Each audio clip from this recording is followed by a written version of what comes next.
Bismillahirrahmanirrahim. Assalamualaikum warahmatullahi wabarakatuh. Innal hamdalillah nahmaduhu wa nasta'inuhu wa nastaghfiruh wa na'udzu billahi min shururi anfusina wa min sayyiati a'malina. May yahdihillahu fala mudilla lahu wa may yudlil fala hadiya lahu. أشهد أن لا إله إلا الله وحده لا شريك له وأشهد أن محمدا عبده ورسوله. Alhamdulillah, ikhwah sekalian, rahimani wa rahimakumullahu jami'a. Kita bersyukur, memuji kepada Allah Subhanahu wa taala karena dengan nikmat dan karunia-Nya lah di malam ini kita berkumpul bermajelis ilmu untuk sama-sama mempelajari agama Allah Subhanahu wa taala, untuk sama-sama mengingatkan di atas kebaikan dan ketakwaan. Dan bukan berarti yang duduk di hadapan kalian adalah orang yang paling berilmu atau orang berilmu. Tidak.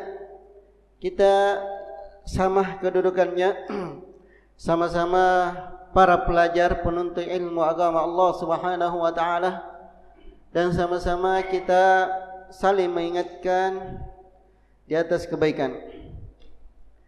Jamaah sekalian, saya mau bertanya. Kira-kira siapa yang menjawab? Amalan apa yang paling sulit? Ayo, siapa yang menjawab? Amalan apa yang paling sulit? Masya Allah. Dari mana antum tahu? Kenapa dia sulit?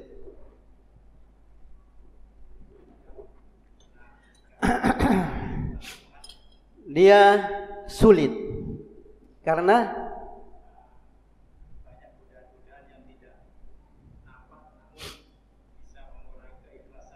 Masya Allah. Ada lagi jawaban yang lebih? Silakan Pak. Bapak, kenapa dia ibadah yang paling sulit? Hah? Karena bercampur dengan riya. Dari kanan, siapa yang bisa jawab? Kenapa dia paling sulit? Ada yang bisa jawab? Ya silakan. Karena dia amalan hati. Masya Allah. Riya sulit karena dia letaknya di hati. Hati itu kata para ulama kita, summiyal qalbu qalban linqilabihi. Hati dinamakan qalb karena berbolak-baliknya dia, karena berubah-ubahnya dia. Jadi qalb itu asal katanya adalah sesuatu yang berubah-ubah, sesuatu yang berbolak-balik. Makanya wajar kalau dia adalah amalan yang paling berat, amalan yang paling sulit di dalam agama kita. Iya.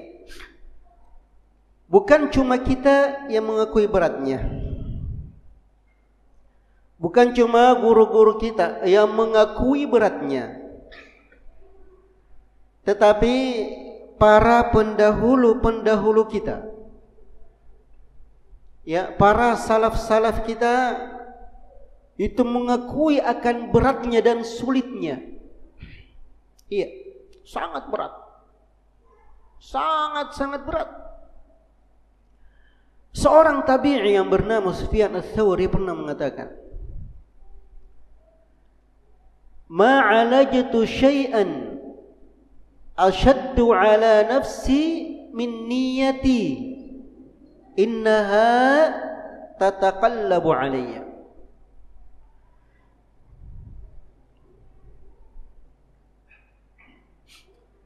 Tidaklah saya mengobati, tidaklah saya memperbaiki sesuatu yang paling berat pada diriku kecuali niatku. Iya. Kenapa kata beliau? Karena dia berbolak-balik bagiku. Dia berubah-ubah. Dia berubah-ubah. Detik ini kita ikhlas. Sebentar, 1 menit, ya bahkan kurang daripada itu, muncul ria'nya, muncul sum'anya, muncul ujubnya. Ya. Dan memang berat, sangat-sangat berat. Ada juga seorang ulama yang bernama Abu Yusuf Husain Ar-Razi mengatakan, a'azzu syai'in fid dunya al-ikhlas. Wa kam ajtahidu fi isqatir riyati min qalbi faka'annaha yanbutu fi alwanin ukhra. Yang paling berat di dunia ini adalah menjaga keikhlasan. Maka betapa sering saya menjaga supaya riya tidak jatuh di dalam hati saya. Tapi kadang dia muncul dalam bentuk yang lain. Iya. Muncul dalam bentuk yang lain. Berat. Ada orang ke masjid berjamaah salat Jumat. Dia isi di dalam amplop sumbangan, tidak mau ditahu kalau dia yang menyumbang. Hamba Allah. Pengumuman sebentar, protokol umumkan. Di antara sumbangan yang masuk untuk pembangunan masjid sejumlah 1 juta rupiah dari hamba Allah.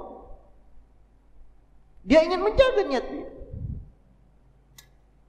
Sebentar dia pulang barengan dengan temannya, lupa. Lu tahu enggak? Hamba Allah tadi yang 1 juta siapa? Saya.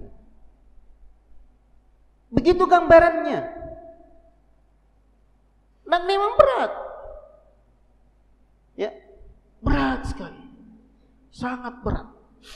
Nah, sesuatu yang berat ini bukan berarti pula kita itu mundur untuk melaksanakan satu ibadah.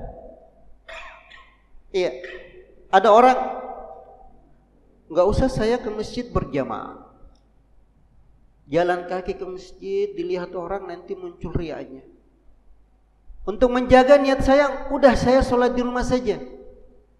Ini salah. Tidak seperti itu. Ibnu Mubarak mengatakan, man tarakal amala li ajalin nasi riya wal amalu li ajalin nasi syirkun. Barang siapa yang meninggalkan amalan karena manusia, itu adalah riya. Dan beramal karena manusia adalah syirik. Kita tetap menjaga ibadah kepada Allah. Jangan mundur dari ibadah. Sambil kita berusaha, berupaya, ya, memerangi jiwa kita. Dan jangan lupa berdoa kepada Allah Subhanahu wa ta'ala. Jangan lupa berdoa kepada Allah. Ada seorang santri berkata, Ustaz, kenapa? Saya sepertinya mau mundur untuk mondok ini. Saya berpikir untuk mundur belajar agama. Alasannya, karena bahaya belajar agama. Ketika kita di dalam belajar agama ini salah niatnya, maka kita akan menjadi bahan bakarnya neraka, kata beliau. Ya, akan menjadi bahan bakarnya neraka. Karena antum mungkin sudah tahu hadis Abi Hurairah yang menceritakan 3 orang yang pertama kali diseret, 3 orang yang pertama kali diseret di atas wajahnya ke dalam neraka. 3 orang pertama kali diadili dan diseret di atas wajahnya dan dicampakkan ke dalam neraka. Bukan pejudi, bukan pezina dan pemabuk, bukan. Tapi mereka adalah orang-orang yang mempelajari agama Allah yang paling mulia. Mujahid, orang yang bersedekah, orang yang menuntut ilmu agama Allah. Dia bilang, besarkan sekuensinya ketika kami belajar agama, kemudian salah niatnya, melenceng niatnya, akan menjadi bahan bakarnya neraka. Terus saya bilang seperti ini sama dia, kalau semua pemuda-pemuda Islam berprinsip berkata seperti kita, seperti kamu, maka siapa yang akan meneruskan agama, siapa yang akan mewarisi agama ini, siapa yang akan melanjutkan Islam ini 20, 30, 50 tahun ke depan, siapa? Kalau semua pemuda berprinsip seperti itu, tidak. Tetap kita belajar, tetap kita beribadah dan berusaha sambil berdoa. Para pendahulu kita juga mengakui, para salaf kita juga mengakui. Mereka mengakui bahwasanya di awal kami mempelajari agama Allah, kadang kami tidak ikhlas di dalam belajar. Tapi seiring dengan berjalannya waktu kami berlatih dan berupaya sambil berdoa, mereka berusaha untuk meluruskan niat-niat mereka. Mereka berusaha meluruskan niat mereka. Makanya ada pertanyaan, bolehkah kita mengaku diri kita ikhlas? Boleh atau tidak? Boleh atau tidak? Boleh enggak? Enggak boleh. Kenapa enggak boleh?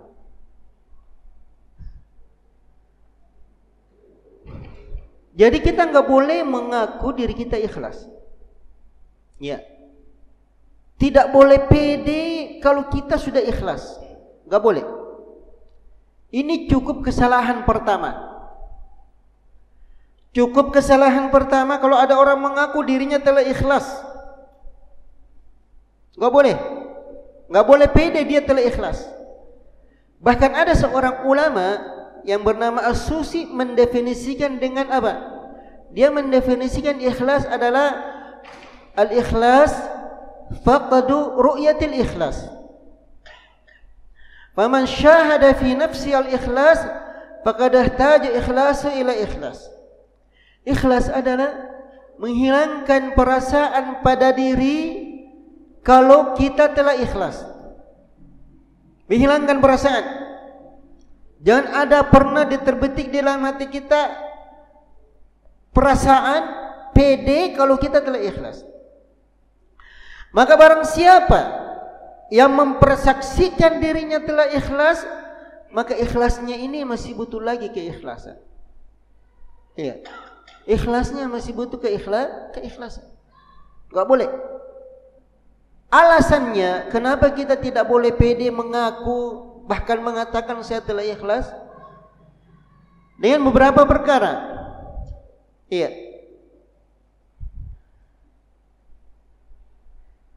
Di antara sebabnya, pertama, kita tidak boleh mentazkiyah diri kita.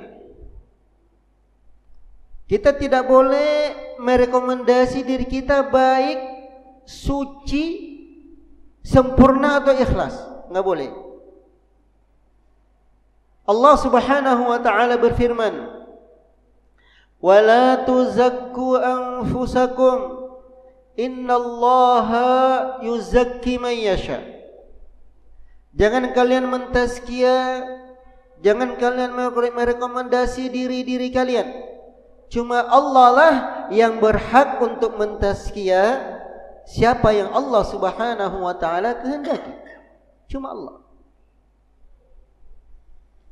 Tidak boleh kita merasa diri kita ikhlas. Tidak boleh.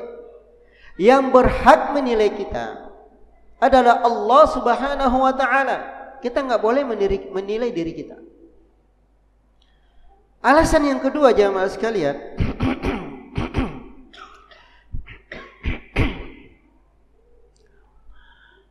orang yang telah melaksanakan satu ibadah,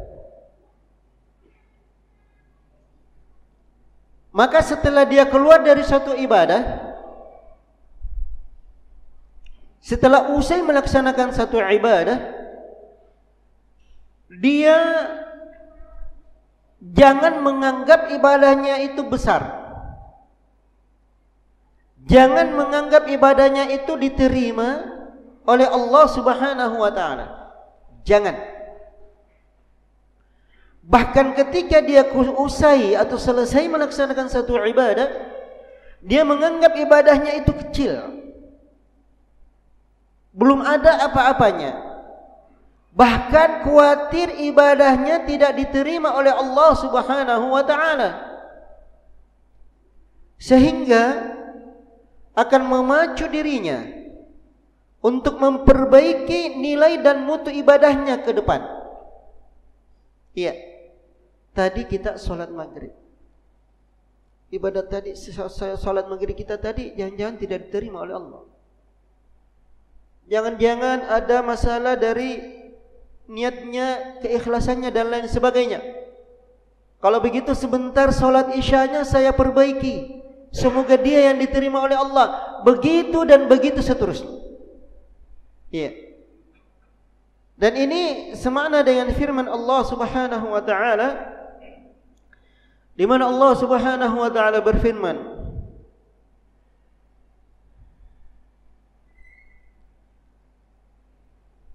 "Walladzina yu'tuna ma atau wa qulubuhum wajila annahum ila rabbihim raji'un." Dan orang-orang yang menginfakkan apa yang Allah Subhanahu wa taala berikan kepada mereka, dan hati-hati mereka takut bahwasanya kepada Tuhannya lah mereka akan dikembalikan. Aisyah radhiyallahu anha berkata kepada baginda Rasulullah sallallahu alaihi wasallam, "Ya Rasulullah, siapakah orang-orang yang takut di dalam ayat itu? Apakah mereka pezina, pejudi, pemabuk?" Nabi mengatakan, "La, ya binti Siddiq." Bukan wahai anaknya Abu Bakar As-Siddiq. Tapi orang yang takut di dalam ayat itu adalah orang yang telah melaksanakan ibadah yang besar, tapi mereka khawatir jangan-jangan ibadahnya tidak diterima oleh Allah Subhanahu wa taala. Iya. Begitulah seharusnya orang yang arif di dalam beribadah. Tidak pernah menganggap besar ibadahnya, tidak pernah menganggap telah melakukan sesuatu yang besar, tidak pernah menganggap ibadahnya telah diterima oleh Allah Subhanahu wa taala. Dan ketika ada orang seperti itu, ada perasaan seperti itu, ciri ibadahnya diterima oleh Allah. Sebaliknya, ketika ada orang sudah menganggap ibadahnya banyak, dia menganggap ibadahnya telah besar, bahkan pede diterima ibadahnya oleh Allah Subhanahu wa taala, yang selanjutnya dia bermalas-malasan ibadah, itu ciri tidak diterima ibadah. Pernah suatu ketika saya ditanya oleh seorang jamaah. Ya, kebetulan pada saat itu membimbing jamaah dari, ya kalau nggak salah Bogor, ya, bahwa di Saudi. Ustadz, iya, tetangga saya, kenapa tetangga saya tidak sholat Jumat setelah dia melaksanakan haji? Kalau ibu itu bohong, berarti saya bohong. Tidak mungkin dia bohong. Untuk apa dia mengadakan? Alasannya ketika dia ditanya kenapa tidak sholat Jumat, katanya saya sudah melaksanakan haji, arba'in lagi istilahnya orang, yang notabene-nya sholat di sana, ya, di Masjidil Haram, dilipat gandakan berapa? 100.000 kali lipat. Artinya satu hari di sana, untuk menyamai pahala satu hari di sana itu, kita harus sholat di sini selama 277 tahun, masih ada komanya. 277 tahun sekian. Jadi berapa hari di sana dikali 277 tahun, berapa ribu sudah amalan saya katanya. Alasannya seperti itu. Ini ciri ibadah hajinya tidak diterima oleh Allah. Ya, ini yang pertama jamaah sekalian, ikhwah, terkait dengan ini. Cukuplah kesalahan yang besar kalau ada orang sudah pede dirinya telah ikhlas. Yang kedua, cukup pula kesalahan besar kalau ada orang yang cuma pandai menilai orang lain. Iya, yang sana itu tidak ikhlas. Dia mau dikata, dia mau dipuji, dia mau masyhur dan lain sebagainya. Iya. Kenapa tidak boleh? Karena amalan ikhlas itu adalah amalan hati. Amalan hati tidak ada yang tahu kecuali Allah Subhanahu wa ta'ala. Seakan-akan kita tahu isi hati seseorang dan kita menilai orang lain. Kemudian, ngapain pula kita sibuk dengan orang lain?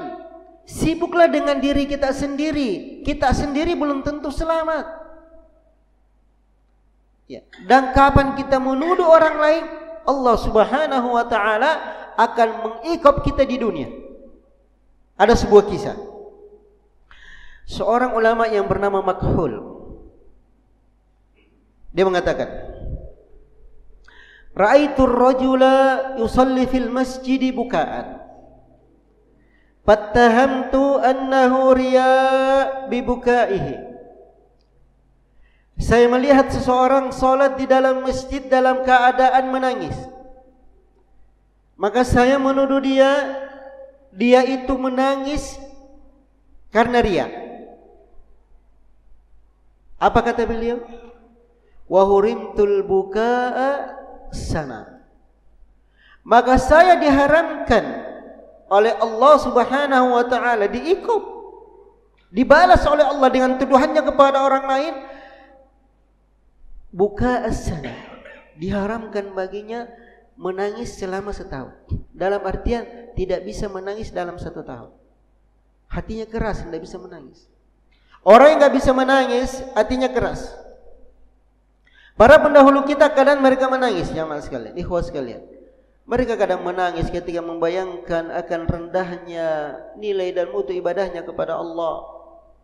Mereka kadang menangis ketika mereka mengingat dosa-dosa mereka kepada Allah.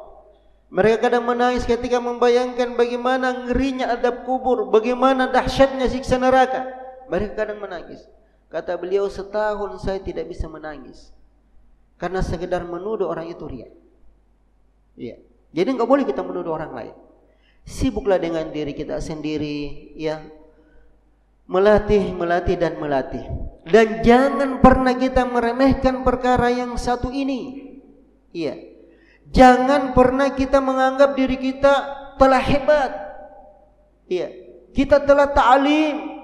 Kita telah hampir tiap hari mengikuti majelis ilmu. Tidak mungkin kita tergelincir, jangan. Tidak seperti itu. Kita harus selalu melatih dan berdoa kepada Allah Subhanahu wa ta'ala.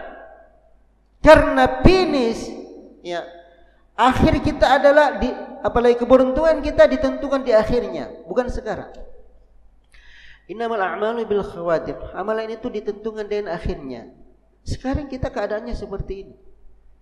Belum tentu, tidak ada jaminan besok lusa kita masih bisa seperti ini. Belum tentu. Banyak orang-orang yang akhirnya dia tergelincir, ikhwah sekalian.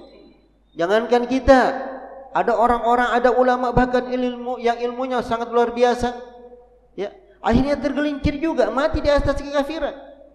Jangan lupa berdoa kepada Allah Subhanahu wa ta'ala. Mintalah kepada Allah supaya Allah Subhanahu wa ta'ala, ya, membantu kita untuk meluruskan niat-niat kita di dalam beribadah kepada Allah Subhanahu wa ta'ala di setiap saat. Di setiap saat. Iya. Ikhlas ini kita butuhkan dalam setiap saat. Mengoreksi, memeriksa, mengecek kembali niat kita dibutuhkan dalam setiap saat, ikhwah sekalian. Jangan kita menyombongkan diri kita, membanggakan diri kita. Kalau kita hebat, kita bisa mengontrol selalu. Tidak bisa seperti itu. Saya sebutkan tadi, dalam satu majelis seperti ini, pembicara harus selalu menjaga niatnya. Seorang ahli hadis mengatakan, "Rubbama uhadditsu hadisan wa fihi an-niyyah, wa idza alqaitu baqiyya dhahabat an-niyyah." Kadang saya menyampaikan satu hadis, di dasarnya ada niat saya yang benar karena Allah. Tapi tatkala saya menyampaikan hadis yang lain, muncul riaknya, muncul sum'ahnya, muncul bangga dirinya. Berat. Ini dalam satu majelis ilmu, akhi. Apalagi dalam ibadah-ibadah yang lain, amalan-amalan yang lain. Makanya berdoalah kepada Allah Subhanahu wa taala. Selalu berdoa kepada Allah Subhanahu wa taala, karena tidaklah kita bisa salat kecuali pertolongan dari Allah. Tidaklah kita bisa bersedekah ikhlas kecuali pertolongan dari Allah Subhanahu wa taala. Iyyaka na'budu wa iyyaka nasta'in. Hanya kepada Engkau kami beribadah dan hanya kepada Engkau kami minta pertolongan. Artinya, ibadah yang kita lakukan tidak akan mungkin bisa kita jalankan kecuali dengan pertolongan dari Allah Subhanahu wa taala. Dan Allah berfirman di dalam Al-Qur'an, Rabbi bima aghwaytani la uzayyinanna lahum fil ardi wa la ughwiyannahum ajma'in illa ibadaka minhumul mukhlasin. Ya Allah, kata iblis ni, ya Allah, bima aghwaytani, karena saya telah ditetapkan sebagai makhluk yang terlaknat, la uzayyinanna lahum fil ardi, maka saya akan menyesatkan mereka, menggelincirkan mereka di semuanya di muka bumi. Wala uzayyinanna lahum, dan saya akan membuat indah kemungkaran-kemungkaran yang mereka lakukan di muka bumi. Illa ibadaka minhumul mukhlasin, kecuali hamba-hamba kamu di antara mereka al-mukhlasin. Mukhlasin isim apa dia? Ayo, siapa yang tahu? Masdar atau isim fa'il? Masdar atau isim fa'il al-mukhlasin ya akhi? Masdar atau isim fa'il? Hah? Isim fa'il? Ada jawaban lain? Masdar atau isim fa'il? Ayo. Yang pernah belajar bahasa? Bapak yang ketawa. Apa Pak? Masdar, ada yang lain? Dia isim maf'ul. Jadi bukan isim fa'il, bukan isim masdar, dia adalah isim maf'ul. Maf'ul itu artinya apa? Yang kena objek, yang diberikan keikhlasan. Jadi iblis mengakui illa ibadaka mukhlasin, yang diberikan keikhlasan. Yang diberikan oleh Allah keikhlasan artinya dia pemberian dari Allah. Dia anugerah dari Allah Subhanahu wa taala, makanya lupakan untuk berdoa kepada Allah. Rasulullah sallallahu alaihi wasallam mengajarkan doa kepada para sahabatnya. Sahabat meminta kepada Rasulullah, "Ya Rasulullah, riya ini sangat berat. Menjaga keikhlasan ini sangat berat. Ya. Bisakah engkau memberikan kepada kami doa yang senantiasa kami amalkan untuk membantu kami di dalam menjaga hati kami?" Rasulullah dia mengajarkan kepada sahabatnya doa. Allahumma inni a'udzu bika an usyrika bika wa ana a'lamu wa astaghfiruka lima la a'lam. Iya, siapa yang sudah hafal? Angkat tangan. Siapa yang sudah hafal? Malu-malu. Ini doa aib besar. Aib besar. Kalau ada seorang yang mengaku dirinya ahlu sunnah, mengaku dirinya ahlu tauhid, tidak menghafal doa ini, iya, apalagi tidak mengamalkan. Allahumma inni a'udzubika, ya Allah saya berlindung kepada engkau, an usyrika bika, untuk menyekutukan engkau dengan sesuatu, wa ana alamu, dan saya mengetahuinya, wa astaghfiruka lima la a'lamu, dan saya beristighfar minta ampun kepada engkau jikalau saya menyekutukan engkau dengan sesuatu dalam keadaan saya tahu. Amalkan ini selalu ya Mas. Ya, cari. Ya, ada insyaallah. Antum buka di HP antum, cari doa ini. Kata kuncinya kalau antum ketik bahasa Arab, a'udzubika an usyrika. Tulis an usyrika, insyaallah muncul itu. Iya. Ini ya. Ini doa yang diajarkan oleh Rasulullah kepada sahabatnya. Kalau Rasulullah sallallahu alaihi wasallam mengajarkan doa ini kepada para sahabatnya yang merupakan manusia pilihan Allah Subhanahu wa taala untuk menemani Rasulullah berjuang membela agama ini, maka apatah lagi kita? Apatah lagi kita? Kita harus lebih butuh kepada doa ini jamaah sekalian. Kita harus lebih butuh untuk selalu mengamalkan doa ini. Atau kalau bisa kita mengambil bahasa-bahasa yang lain. Bahasa Indonesia boleh. Ya Allah, bantulah aku ya Allah untuk meluruskan niatku dalam beribadah kepada-Mu. Iya. Atau bahasa-bahasa yang lain yang antum bisa lebih pahami dan bisa lebih khusyuk di dalam memintanya kepada Allah Subhanahu wa taala. Jamaah sekalian, tentang ikhlas ini banyak ulama kita yang memberikan pengertian tentangnya. Ya. Ada yang mengatakan ayaktuma hasanatihi kama yaktuma sayyiatihi. Seseorang menyembunyikan kebaikannya sebagaimana dia menyembunyikan kejelekannya. Iya. Orang punya aib. Orang punya kejelekan, kesalahan. Yang dia tidak mau sekali ada orang yang tahu aibnya. Dia jaga.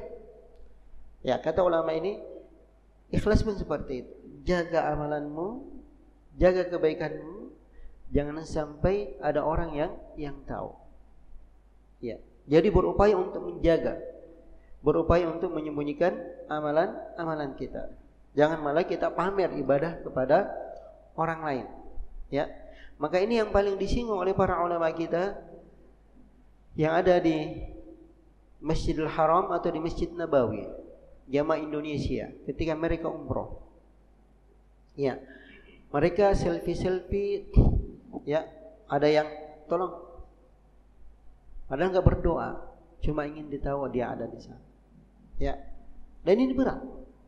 Dia bisa merusak amalan kita, bisa merusak amalan kita. Apa yang bisa merusak amalan jamaah sekalian terkait dengan niat ini? Yang pertama riya. Yang kedua sum'ah. Iya. Yang ketiga ujub. Iya. Riya. Ingin dilihat orang lain. Iya. Ingin dipuji orang lain. Iya. Dan ini penyakitnya kebanyakan orang.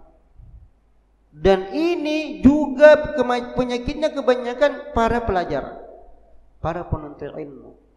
Dan berat nih, berat. Iya. Mau mundur serba salah, lanjut juga perjuangannya berat. Dan begitulah memang. Tidak ada yang berat, tidak ada yang ringan. Harus berjuang. Dan makanya kata para ulama kita, yang paling berat kita perangi adalah diri kita sendiri. Iya. Nafsu kita sendiri yang berat kita perangi. Bahkan kata para ulama kita tidak takut kepada musuh-musuh kita. Tidak takut. Yang paling kita takutkan adalah diri kita sendiri. Berat. Iya. Ya, di sana ada sum'ah, memperdengarkan amalannya, mengkhabarkan amalannya kepada orang lain. Di sana ada ujub, ada bangga. Jangan dikira ujub ini sesuatu yang sepele. Iya.